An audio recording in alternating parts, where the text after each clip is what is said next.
La composition probable pour le match demain face à l'Irak. À 23h, ce qu'on vous disait déjà depuis hier, 3 changements qui devraient être effectués par Didier Deschamps. Un changement au poste de latéral gauche avec Lucas Digne qui remplacerait Théo Hernandez. Koné prendrait la place de Tchouaméni au milieu de terrain. Et puis Bradley Barcola qui prendrait la place de Désiré Doué au poste d'ailier gauche. Lucas Dorasso, 3 changements. Alors, il y a quand même un groupe de 26 joueurs. Il faut que tout le monde puisse à un moment jouer, j'imagine. Là, c'est censé être le match le plus simple. Il n'y aura pas de match des coiffeurs contre la Norvège. Je veux dire, si ça avait été l'inverse, éventuellement. Qu'est-ce que vous pensez de ces 3 petites touches, ces 3 changements ? Je ne suis pas surpris pour Barcola. Puisqu'il a marqué, et puis voilà, on ne peut pas sortir Dembélé qui est quand même ballon d'or. Rabiot, ça a été le meilleur des deux au milieu de terrain avec Tchouaméni, mais c'était des profils complètement différents. Quand tu mets Koné et Rabiot, tu as les deux mêmes qui vont être dans le double pivot, qui vont jouer tous les deux, être capables de ressortir le ballon. L'idée, c'est de jouer un adversaire normalement un peu plus faible, donc il voulait peut-être être moins défensif. Mais tu sors quand même pose la question. Tu le mets sur le banc, c'est un indice aussi, parce que imaginons que ça marche. Et moi, ça me plaît beaucoup. Koné, Rabiot au milieu de terrain, avec 2 joueurs capables d'alterner l'un et l'autre pour aller porter le ballon, balle au pied, aller casser des lignes et aller mettre le surnombre. Et puis de l'autre côté, c'est vrai que Hernandez a eu pas mal de problèmes et que Saliba ou Upamecano ont été obligés de compenser sur le côté gauche. Sur le but, il se fait éliminer, par exemple. Donc c'est pas surprenant. Il aurait pu aussi changer sur Koundé aussi, peut-être, à droite aussi. Il y avait la possibilité de changer aussi. Mais pour le reste, c'est plutôt classique. Nabil, en fait, pour moi, la grosse surprise, si je parle de grosse surprise, c'est peut-être un peu exagéré, mais Barcola, on l'a vu venir, on savait que c'était un peu à touche-touche. C'est en plus un profil très différent des autres. C'est vraiment celui qui prend le plus la profondeur. Digne, Hernandez, on savait que c'était du 51-49 avant la Coupe du Monde, peut-être 55-45 si vous voulez. Sur Koné, on sait que c'est un des chouchous de Deschamps, mais comme il n'y a plus que 2 milieux, c'est un signal, parce que Tchouaméni, c'est quand même son homme de base. Il voulait qu'il revienne à l'Euro. Je sais pas. Déjà, il y a quand même un indice, c'est qu'il le fait passer devant N'Golo Kanté. Koné, ça a l'air d'être juste, parce qu'N'Golo Kanté, vous parliez de chouchou, c'en est un aussi. Très juste. Puis c'est un joueur fiable, qui a toujours répondu globalement présent. Peut-être qu'il ne peut plus le faire sur une compétition entière, mais en tout cas, c'est un joueur de haut niveau, capable de répondre présent. Donc, j'ai l'impression qu'on est dans le 1 et le 1 bis, en fait. Voilà, tout simplement. Et je pense que t'as plus à gagner presque. Je trouve que c'est pas qu'il y a un côté injuste, parce que vous parliez de Hernandez, Théo Hernandez, qui n'a pas été moins gauche, mais enfin, Digne, il n'aura pas affaire au même joueur en face. C'est le jeu, hein. Non, mais je veux dire. Après, ça ne veut pas dire qu'Hernandez ne reviendra pas contre la Norvège. Non, mais c'est pas le même niveau d'adversité. Parce que le Sénégal, mine de rien, c'est comme sur la première mi-temps, ils ont quand même bousculé. Bien sûr. Ils ont envoyé, ils auraient pu même virer en tête. Et là, c'était vraiment un match où il fallait mettre l'équipe type. Et moi, je reste quand même persuadé que l'équipe qui a débuté, c'est l'équipe type. Et là, c'est des ajustements qui peuvent servir en cours de compétition. Oui, je pense que si le calendrier avait été inversé, si on avait affronté la Norvège en match 2, il n'y aurait pas cette équipe, il y aurait la même équipe qu'au premier match. Ah, vous pensez qu'il n'aurait même pas fait un ajustement ? Ah non, j'en suis persuadé, je pense qu'il était même pas à gauche. Je pense qu'il était très content de l'équipe et du résultat contre le Sénégal, et qu'il n'aurait pas fait tourner contre la Norvège, qui est l'adversaire le plus fort du groupe. Donc en gros, vous remettez la même équipe contre la Norvège, quel que soit le résultat de ce match. Ah oui, complètement. Si Barcola met un triplé, vous le sortez ? Non, mais évidemment, on s'entend. Parce que Barcola est doué, vous l'avez dit, ça se joue à touche-touche. Mais honnêtement, son équipe type, c'est l'équipe du premier match contre le Sénégal. Il n'aurait jamais commencé. Il en change. Vous avez passé votre temps à me dire, il change d'équipe type dans les compétitions. Il en était très content. Ça a fonctionné contre le Sénégal. Mine de rien, la deuxième période de la France, c'était abouti. Donc en fait, je vois pas l'intérêt. Là, il le fait parce que c'est l'adversaire le plus faible du groupe, parce qu'il sait très bien qu'il n'y a pas de conséquences néfastes, négatives à sortir Hernandez, Digne, Barcola, Doué et Koné et consorts. Donc moi, je pense que c'est une question de calendrier. Il se dit voilà, c'est notre match un peu bonbon. Je vais faire jouer des joueurs qui sont à touche-touche, effectivement. Vous dites bonbon, mais alors vous dites bonbon, je viens voir la pro de la com, là. Parce qu'Émilie, c'est son métier. On a mis les bleus concentrés, parce qu'on a vu les reportages Inside, on a vu où il leur a dit attention, le Cap-Vert et l'Espagne, l'Irak a fait match nul contre l'Espagne en match de préparation. Il les tient comme ça. Et je pense qu'il faut, parce qu'en fait, effectivement, le groupe de la France peut paraître le plus gros est passé, et en plus, comme il est bien passé, et tu peux, j'imagine pas que tu te relâches, mais tu peux te dire c'est bon, on a fait le plus dur, et en plus, avec geste et manifeste, sauf que non, parce que cette Coupe du Monde a prouvé, le match de l'Espagne, excusez-moi, personne n'aurait pu prédire le 0-0.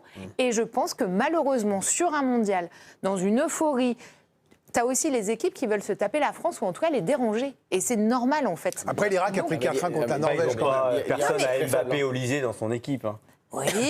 L'Irak, pardon, mais le Cap-Vert, pour certains, ils ont sous-estimé. En dernière Coupe d'Afrique, ils ont été bons. Je pense qu'à défaut de te faire perdre, c'est des équipes qui peuvent te faire douter. Et je pense qu'en début de compétition... l'Irak, comme la République démocratique du Congo, ils sont passés par des chemins, des trous de souris à la fin, et les deux... L'entraîneur, c'est un acteur. Je veux dire, quand il prend ses joueurs, il leur parle de l'Irak, il leur fait croire que c'est le Brésil 82. On a compris que, je veux dire, essayer de les tenir. Mais moi, j'ai vraiment l'impression qu'aujourd'hui, après le match du Sénégal, on a le meilleur joueur du monde avec le deuxième meilleur joueur du monde et on a un ballon d'or dans l'équipe. Je veux dire, tu mets n'importe qui. Sur la deuxième période. Tu déroules pour pas prendre de but. Attention, non mais attention. Mais la deuxième, la première, tu sentais qu'ils rentraient comme ça, ils avaient un peu les jambes lourdes. Ouais, c'est pas grave. Moi, je pense que c'est pas grave. Parce que la France a eu la chance de pas se prendre, de pas s'en prendre plus. 10 buts cette année. Non, là, je sais pas. Un carnage. Non mais moi j'aime bien quand Vikash est optimiste. En tout cas, je vous cache pas que c'est. Il a raison. La puissance offensive dégagée par les Bleus, honnêtement. La première période. La première période, tu l'as bien vécu. Tu t'es dit c'est bon, ça va dérouler. Mbappé va y aller. Non, mais attention, c'est le Sénégal en face. Le Sénégal, c'est le champion d'Afrique, encore jusqu'à preuve du contraire, avec une attaque puissante, avec des joueurs qui évoluent tous dans les grands championnats, dans les grands clubs. Honnêtement, moi, ça m'a pas surpris. Au contraire, qu'on se fasse rentrer dedans. Et derrière, c'était la tactique de Papetio. Il l'avait dit en conférence de presse. Il avait dit nous, on n'a rien à envier aux Bleus. En gros, si on peut aller les taper, on va les taper. Donc, ils ont tenu ce rôle-là pendant 45 minutes. Mais après, sur l'ensemble du match, c'est trop compliqué de tenir physiquement, tactiquement contre cette. Olysée, ce que fait Olysée, c'est une passe de classe mondiale. Il y a 4 joueurs dans le monde qui peuvent faire ça. Donc, mais derrière, ça débloque le match. On ne doute pas des individualités. Sur les chouchous de Deschamps, ils sont fous complets. Il veut gagner. Exactement. À la mi-temps, il a quand même dit au Ballon d'Or, écoute, tu vas aller à droite, il va falloir défendre, comme il y a 4 ans, il y a 8 ans, et tu vas le refaire parce qu'en fait, c'est l'autre qui va te faire gagner. Enfin, faut être courageux quand même pour dire à Dembélé, maintenant, va sur le côté pour défendre. Après, les deux, on savait que ça pouvait jouer, mais vous avez raison, vu comme ça, c'est étonnant. Alors, il y a un autre acteur qu'on n'avait pas vu venir, même si on en a beaucoup parlé dans les matchs de préparation, Candice. Oui, parce qu'on parle d'un match de 90 minutes, mais ça ne durera peut-être pas 90 minutes, puisque demain soir, on va surveiller surtout le ciel, pas pour implorer les dieux du foot, évidemment, mais pour surveiller les orages, parce que la météo américaine prévoit justement des températures autour de 33 degrés, avec des passages de pluie et d'orage. Et dans ce cas, le protocole est très clair. Dès qu'il y a un éclair dans un rayon de 13 km autour du stade, le match est interrompu 30 minutes. Et le chrono est remis à zéro, donc on repart pour 30 minutes. Dès qu'il y a un éclair, il faut attendre 30 minutes sans éclair pour que le match puisse reprendre. C'est pareil pour les avions. Hein. Si vous avez déjà voyagé aux États-Unis, vous ne décollez pas avant que ce soit calme. Donc le chrono repart. Voilà, par exemple, l'année dernière, la Coupe du Monde des clubs, le Chelsea-Benfica, il a duré 4h38. Et ils ont fait ça aussi. Si vous êtes en vacances là-bas, que vous êtes dans une piscine, vous entendez un grondement, tout le monde sort et pas le droit de rentrer après une demi-heure. Sur ça, ils sont extrêmement sérieux, comme si c'était un tournoi de golf. Vous savez, où ils ont les cannes qui sont conductrices. Alors que là, c'est du foot. Ah non, c'est 13 km. On l'a vu l'année dernière sur la Coupe du Monde des clubs avec ce Benfica. C'est ce qu'elle vient de dire. Ça va, Nabil. Non, mais après, vous avez le droit de vous dire j'écouterai pas Candice, mais c'est pas très sympa. J'ai écouté, mais pas tout, quoi. Parce qu'en fait, je vous regardais, vous faisiez des gestes et vous parliez en même temps. Donc, du coup, à un moment, on a alors, Nabil, c'est triple erreur. Vous n'avez pas écouté Candice. Vous m'accusez. Vous savez ce que j'ai envie de vous dire? Vous savez ce que j'ai envie de vous dire là? Orage, au désespoir. Merci, Nabil. Il y a un autre acteur, ça pourrait être l'orage. Je sais pas si on va prendre la direction de Philadelphie, où nous attend Giovanni Castaldi, qui vient d'arriver avec sa petite navette, sans Jérémy Jalingro qui tient la caméra. Bonsoir Giovanni, vous êtes devant le stade le plus culte de l'histoire du sport. Je ne dis pas ça en tant que fan des Eagles, le Lincoln Financial Stadium, évidemment. Bienvenue chez moi, Giovanni. En toute modestie. Bonjour Greg, effectivement, on s'est mis juste à côté de la plaque du vainqueur de Super Bowl de votre équipe. On vient d'arriver là devant le stade de Philadelphie. Dans quelques instants, il y aura la conférence de presse du sélectionneur Didier Deschamps et du capitaine de l'équipe de France, Kylian Mbappé, qui répondra aux questions des journalistes français. En plus, j'ai dit stadium parce que j'étais resté sur l'autre, c'est le Lincoln Financial Field. Évidemment, Giovanni, on a parlé de la compo là, le temps que vous veniez, avec 3 changements. Et en fait, il y avait un débat sur c'est l'équipe 1 bis, quoi. Disons que Manu Koné était le numéro 3 au milieu de terrain, Digne à touche-touche et Barcola à touche-touche. C'est des changements qu'on aurait presque pu imaginer avant le premier match, en fait.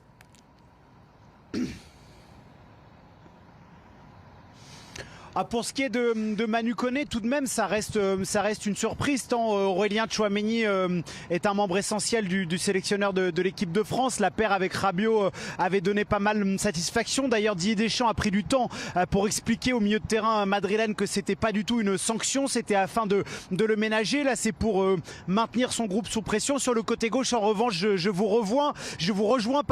Le staff de l'équipe de France voit également ça comme des paires avec Théo Hernandez et Désiré Doué qui, aux yeux du staff de l'équipe de France, sont plus complémentaires. Et l'autre paire donc avec Lucas Digne et Bradley Barcola. Pour ce qui est de Bradley Barcola, il a une énorme carte à jouer puisque profil très particulier et très différent de Désiré Doué qui, dans l'esprit du sélectionneur de l'équipe de France, s'accorde à merveille avec Olysée, Mbappé et Dembélé. Mais alors pourquoi il n'a pas titularisé au premier match s'il est si différent que ça? Attendez, il va me répondre. Non, mais Attendez, il va me répondre, Giovanni, car il y a le décalage. Allez-y, Joe, et après, je vois le Vicage.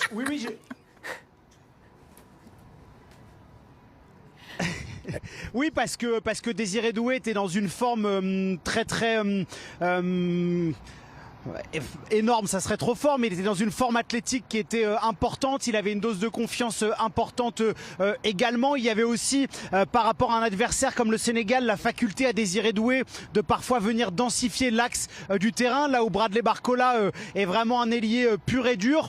Donc voilà, il a fait jouer la forme du moment et il aime bien aussi, Didier Deschamps, parfois faire des choix. Et sur le second match, remettre une dose de concurrence, ça permet de garder tout le monde concerné. Vicage, je voulais y intervenir.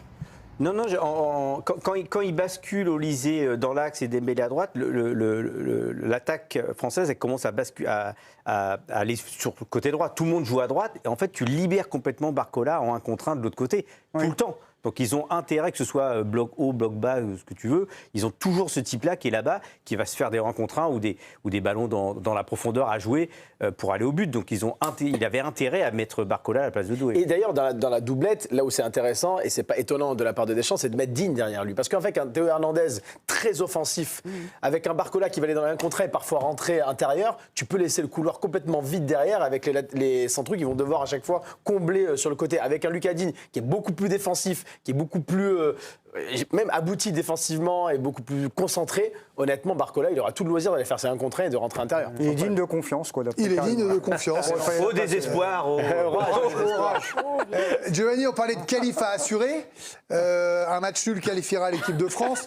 J'imagine que c'est pas l'objectif des Bleus, quoi. L'idée, c'est de marquer le coup et de continuer à impressionner, parce que quand on voit les codes des bookmakers et les commentaires dithyrambiques sur la deuxième mi-temps, c'est bien aussi de faire peur.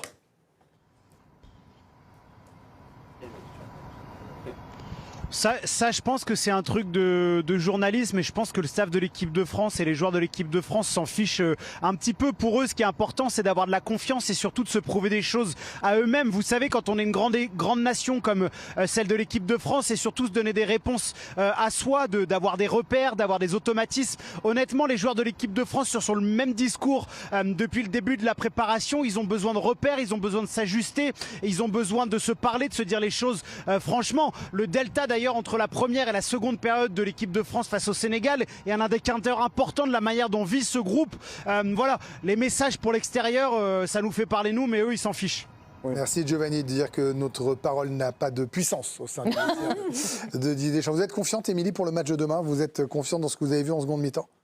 Oui, sur la seconde mi-temps, oui. Moi, je resterai... C'est ma position vraiment, parce que la première ne m'avait pas rassurée. Là, oui, j'ai envie d'avoir confiance. Je suis très contente aussi des changements. Moi, je militais pour un Digne, donc je suis contente. Je suis contente aussi effectivement de voir au milieu... Moi, ça me plaît bien de voir des nouveaux visages aussi. Oui, et c'est aussi, et comme le disait Giovanni, il faut concerner tout le monde, même si je pense que quand tu pars sur une Coupe du Monde, tu es concerné. Mais il y a aussi ce jeu-là, parce que pour l'instant, c'est le début. Il faut marquer un maximum de buts, se libérer, prendre des réflexes, des habitudes.